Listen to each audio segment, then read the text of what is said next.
نحمده ونصلي على رسوله الكريم اما بعد اعوذ بالله من الشيطان الرجيم بسم الله الرحمن الرحيم يا ايها الذين آمنوا ان تنصروا الله ينصركم ويثبت اقدامكم صدق اللہ العظیم۔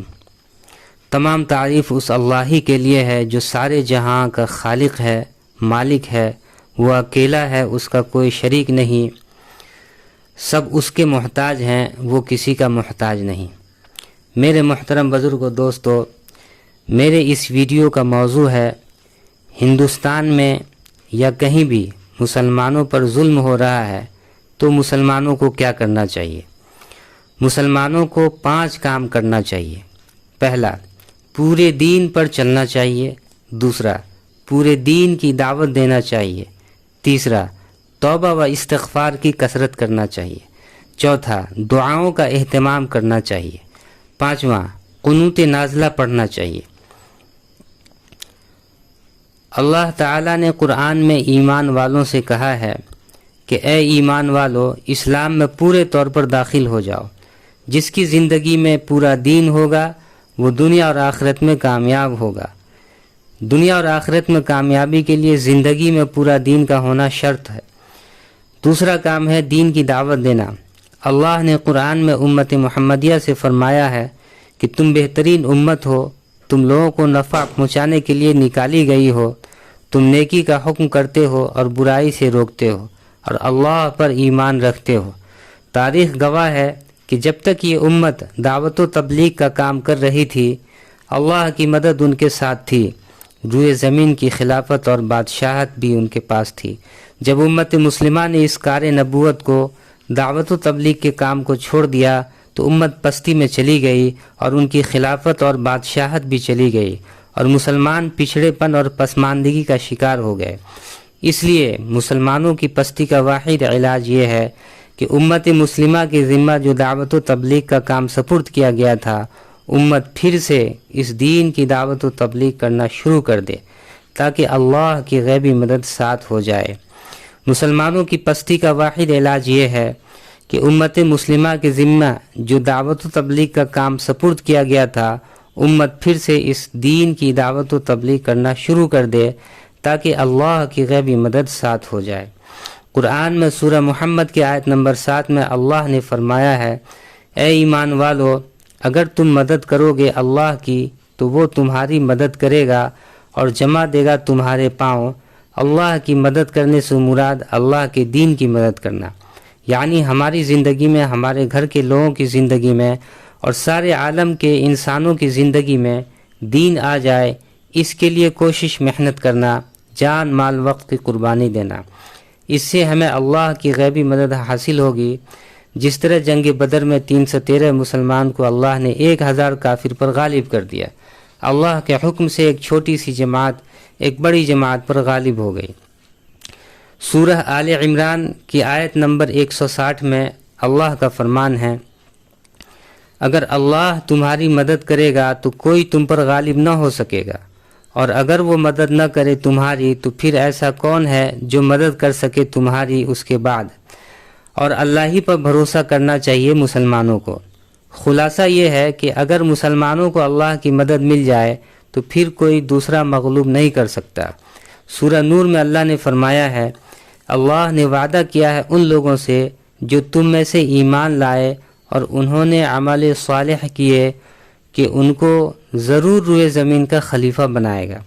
یعنی زمین کی خلافت اور بادشاہت کی بنیاد جو ہے وہ ایمان اور نیک اعمال ہے۔ اللہ نے یہ بھی فرمایا ہے، اور تم ہمت مت ہارو اور رنج مت کرو اور غالب تم ہی رہو گے اگر تم پورے مومن رہے۔ اللہ نے ایمان والوں کو ایمان صحابہ کی دعوت دیا ہے کہ اے ایمان والو، ایمان لاؤ جیسا کہ لوگ ایمان لائے۔ لوگ سے مراد صحابہ ہیں۔ صحابہ والا ایمان کی دعوت اللہ نے ہم سبوں کو دیا ہے۔ حضرت عمر بن عبد العزیز رحمۃ اللہ علیہ کے دور خلافت میں شیر اور بکری ایک ہی گھاٹ سے پانی پیتے تھے اور شیر بکری پر حملہ نہیں کرتا تھا۔ یہ ایک ایمان والے کے ایمان کی طاقت تھی۔ صحابہ رضی اللہ عنہ نے ایمان کی دعوت کے ذریعہ اپنے ایمان کو مضبوط بنایا تھا۔ ہر صحابہ داعی تھے، زیادہ تر صحابہ ہر سال اللہ کے راستے میں 4 ماہ کے لیے جاتے تھے۔ ہمیں بھی اپنے ایمان کو مضبوط بنانے کے لیے اور دین کو عملی زندگی میں لانے کے لیے 4 ماہ اللہ کے راستے میں لگانا چاہیے، اور اپنے محلہ کی مسجد میں مسجد نبی والے 4 اعمال کرنا چاہیے۔ پہلا دعوت، دوسرا عبادت، تیسرا خدمت، چوتھا تعلیم اور تعلم۔ دعوت اپنے محلے، بستی اور علاقہ اور پوری دنیا کے انسانوں تک دین کو دعوت کے ذریعہ پہنچانا ہے۔ دعوت کے تقاضوں کو پورا کرنے کے لیے ہر مسجد میں مشورہ کرنا ہے۔ ملاقات کے ذریعہ ہر مسجد کے حلقہ کے سبھی مرد مسجد آنے والے بن جائیں۔ عبادت کے طور پر 5 وقتوں کی نماز باجماعت مسجد میں ادا کی جائیں۔ غسل وضو نماز کو سیکھ کر درست نماز ادا کی جائے۔ خدمت کے طور پر ہر مسجد کے اطراف میں مریض کی عیادت اور علاج کا نظم کیا جائے۔ بیوہ اور مسکین کی خبر گیری کی جائے، جو پریشان حال ہے ان کی مدد کی جائے۔ مسجد سے کھانا تقسیم کیا جائے، غریبوں کو کھانا دیا جائے۔ تعلیم اور تعلم یعنی سیکھنا اور سکھانا، اس کے لیے مسجد کے اندر 4 حلقے لگائے جائیں۔ پہلا حلقہ قرآن کی تجوید کا، قرآن سیکھنے سکھانے کا۔ دوسرا حلقہ حدیث کی تعلیم کا، منتخب احادیث اور فضائل اعمال سے تعلیم کیا جائے۔ تیسرا حلقہ مسائل کا لگایا جائے جس میں علماء کی موجودگی ضروری ہے۔ چوتھا حلقہ ایمان کا حلقہ لگانا ہے، ایمان کا مذاکرہ کیا جائے۔ گھر کی تعلیم 5 اعمال کے ساتھ کیا جائے۔ تیسرا کام جو مسلمانوں کو کرنا ہے وہ ہے اپنے گناہوں سے توبہ و استغفار کی کثرت کرنا۔ توبہ 3 چیزوں کا نام ہے۔ پہلا، گزرے زمانے کے گناہوں پر شرمندہ ہونا، اللہ سے معافی مانگنا، رونا گڑ گڑانا۔ دوسرا، حال میں گناہوں سے بچنا۔ تیسرا، آئندہ گناہ نہیں کرنے کا پکا ارادہ کرنا۔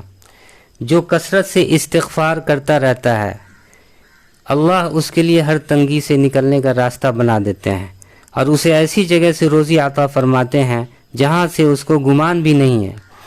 چوتھا کام جو مسلمانوں کو کرنا ہے وہ ہے دعاؤں کا اہتمام کرنا۔ حدیث کا مفہوم ہے دعا عبادت کا مغز ہے، دعا مومن کا ہتھیار ہے۔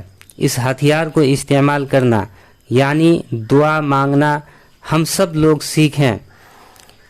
اللہ اپنی قدرت سے دنیا کے نظام کو بدل دیں گے۔ دعا کی قبولیت کا خاص وقت ہے تہجد کا وقت، فرض نماز کے بعد افطار کے وقت۔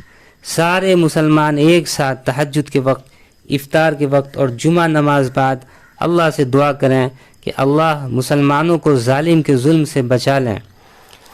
ظالم کے مقدر میں ہدایت ہے تو اللہ ہدایت دے دے، اور اگر ظالم کے مقدر میں ہدایت نہیں ہے تو اللہ ظالم کو ہلاک کر دے۔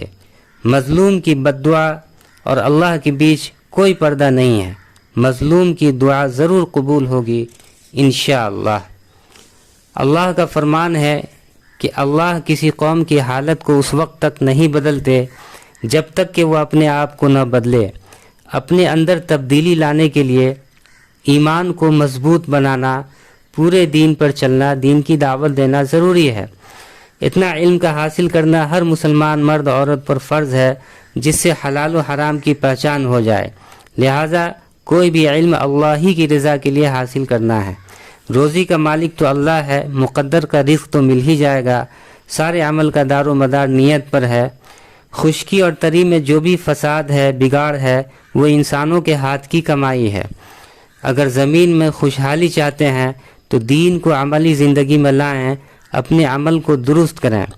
لہٰذا ہندوستان میں یا دنیا میں کہیں بھی مسلمانوں پر جو ظلم ہو رہا ہے تو ظالم کے ظلم سے بچنے کے لیے یہ 5 کام کرنا ہے۔ پہلا، پورے دین پر چلنا۔ دوسرا، پورے دین کی دعوت دینا۔ تیسرا، توبہ و استغفار کی کثرت کرنا۔ چوتھا، دعاؤں کا اہتمام کرنا۔ پانچواں، قنوت نازلہ پڑھنا۔ امام حضرات فجر کی دوسری رکعت میں رکوع سے کھڑے ہونے کے بعد قنوت نازلہ پڑھیں، قنوت نازلہ کا اہتمام کریں۔ اللہ تعالیٰ سے دعا ہے کہ اللہ ہم سبوں کو ان باتوں پر عمل کرنے کی توفیق عطا فرمائے اور امت مسلمہ کو ظالم کے ظلم سے بچا لے، آمین۔ دین کی باتوں کا شیئر کرنا ثواب جاریہ ہے، اس لیے ویڈیو کو شیئر اور لائک کریں۔ چینل کو سبسکرائب کریں۔ جزاکم اللہ خیرن کثیرہ۔